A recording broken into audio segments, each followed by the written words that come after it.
संख्या घ्या, प्रोटोकॉल प्रमाणे सगळे या माझ्याकडे. हो.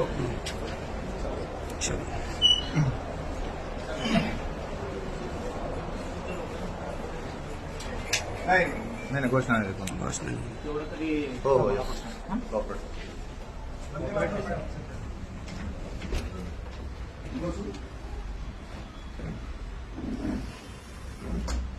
आपले 5-6 जण आहे माझ्या मागे.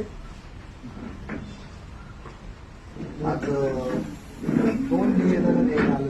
माझं नाव जितेंद्र भावे आहे. निर्भय महाराष्ट्र पार्टी नावाने आमची राष्ट्रीय स्तरावरची नोंदणीकृत पार्टी आहे. तिची पुणे जिल्ह्याची सगळी कार्यकारिणी, ग्रामीण आणि शहरी, तसंच पिंपरी चिंचवड महानगरपालिकेची कार्यकारिणी तुम्हाला भेटायला आली. आजीला बसायला बरं इकडं मला जागा द्या सरका. तुम्ही इकडे या, तुम्हाला सांगितलंय तुम्ही जागेवर करा, तुम्ही शूटिंग घ्या, पण आम्हाला पण जागा देते ते उभं राहायला. ठीक आहे, तुम्ही घ्या, काय अडचण नाही.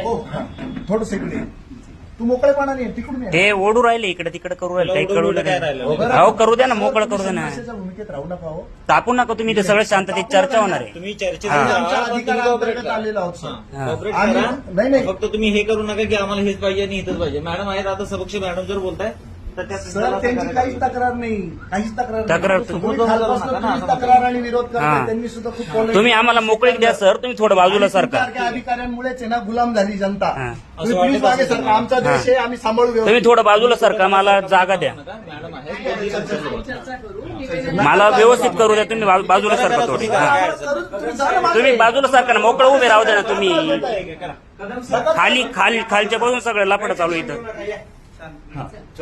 शांततेत करायचं. मॅडम, आम्ही नाशिकला जवळपास जनतेला फ्री ऍक्सेस देऊन 40% आरटीओ मधला भ्रष्टाचार कमी करण्यात यशस्वी झालो आहोत. आमची पक्षाची गाडी जी आहे ती आरटीओच्या गेटवर उभी राहते आणि तुमचं जे सरकारी शुल्काची जी पावती येते ना, त्या पावतीत आमचा माणूस मोफत काम करतो. गेल्या 2 वर्षापासून आम्ही याच्यात यशस्वी झालेलो आहोत. इथले शिंदे साहेब असल्या, तिथले भगत साहेब रिटायर झाले, ते होते, देशमुख साहेब होते, त्या सगळ्यांनी मिळून आम्हाला खूप कोऑपरेट केलं आणि आमचा 1.5-2 वर्षाचा प्रवास खूप छान पद्धतीने पूर्ण झाला. तो प्रवास आम्हाला इथेही करायचा आहे. त्यासाठी तुमची कोऑपरेशनची भूमिका लागेल. दुसरं, HSRPचं आज निमित्त मोठं आहे की त्या नंबर प्लेट्स आपल्याकडे 2019 सालापासून इंट्रोड्यूस झालेली आहे. त्याच्यामध्ये सांगितलं असं जातं की चोरी गेलेली वाहनं शोधणं सोपं जातं किंवा ते चोरी जातं. कोणी डेअरिंग करत नाही चोरण्याची, सोपं पडतं सगळं ते, पण तसं काही होताना दिसत नाही. पण 2019 नंतर अनेक वाहने चोरी झालेली, ती सापडल्याची काही नोंद आपल्याकडे मिळत नाही. मिळत असेल तर ती आपल्याला